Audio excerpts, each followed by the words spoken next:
ஆவணி 31 வரை வீட்டு வாசலில் கோலம் போடும்போது இதையெல்லாம் கொஞ்சம் நினைவில் வைத்துக் கொள்ளுங்கள். போட முடியாவிட்டாலும் கோலம் போடும் மாவில் பச்சரிசி மாவு கலந்து கொள்ளுங்கள். புள்ளி வைத்து கோலம் போடுங்கள். இதழ்கள் வடிவம் அதிகம் இருப்பது போன்ற கோலங்கள் இருப்பது மிக மிக சிறப்பு. புள்ளி வைத்து கோலம் போடுவதில் ஒரு சூட்சமம் சொல்றேன். ஒற்றைப்படை கணக்கில் அந்த புள்ளி முடியணும், அதையும் பார்த்துக்கோங்க.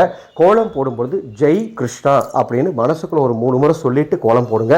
குடும்பத்துக்கு ரொம்ப நல்லது. அந்த கோலத்துல நீல நிறம் இருக்கிற மாதிரி கையில வீட்டுல இருந்து இப்ப நம்ம மணப்பலகை இது நம்ம எடுத்துட்டு போறோம் இல்லையா, அது போல ஒரு புது மணப்பலகை வாங்கிக்கலாம். இல்லைன்னா ஒரு பித்தளை தட்டு எடுத்துக்கிறது ரொம்ப நல்லது.